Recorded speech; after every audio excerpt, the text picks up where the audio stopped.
Hey, look at that. A TMNT fan reviewing TMNT. Who could have guessed? In any case, as you could imagine, when I heard they were making a new animated Ninja Turtles movie for theaters, I was interested, especially since it was taking a route similar to Spider-Verse. The movie looked like it had a lot of promise, and it definitely lived up to it in some areas, but it also kind of fell flat in others. The movie follows our 4 titular turtles, Leonardo, Donatello, Michelangelo, and Raphael, as they go on nightly gathering sprees to sustain themselves and their overprotective father, Splinter. However, they yearn for the chance of acceptance by the people around them, and so they team up with a local high schooler named April to document their every step to take down a notorious crime lord who's been stealing stuff from all over New York. However, things turn from rough to bad as it not only turns out other mutants are playing a role in the thefts, but they are also being tracked down by the people who inadvertently aided in their mutations in the first place.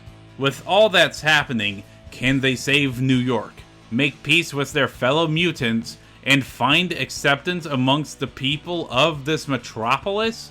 Is this story bare bones and generic? The answer to both is yes. How about we start with the things I liked?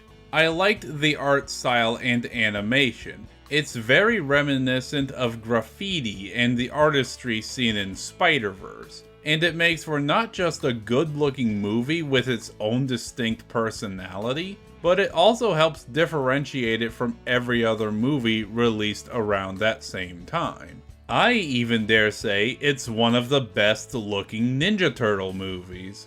For this movie, they actually got real teenagers to play the Turtles, and their natural teenness just oozes from the performances.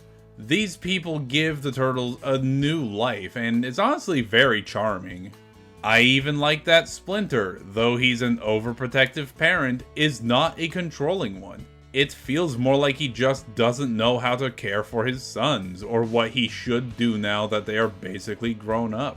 And I just overall like this radically different take on the TMNT mythos. I feel like without it having certain rules set up in previous iterations, we could see a lot of new, different adventures and journeys the Turtles will go on.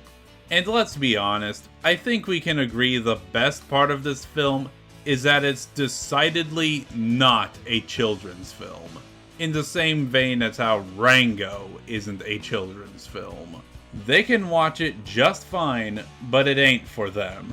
But at the same time, it's very clearly a Seth Rogen movie, and the humor is without a doubt very hit or miss, with plenty of pop culture references that honestly get tiring after a while. Hey, the He-Man song playing over a car chase is actually very fitting for this movie, but man, is it going to be painful to look back on 20 years from now. And yeah, the story is very basic and predictable, and not in a good way. It's pretty contrived towards the end, and it wraps up things a little too nicely in my opinion. It wasn't perfect, nor would I call it one of the better Ninja Turtle movies, but I am genuinely interested to see where this movie goes if it gets a sequel. I don't know, I liked it, I didn't love it, but I think this is a movie I'm going to appreciate more as time goes by. For now, I give this movie a 6 out of 10. But hey, if they ever do go back to the sewers, I'm not complaining.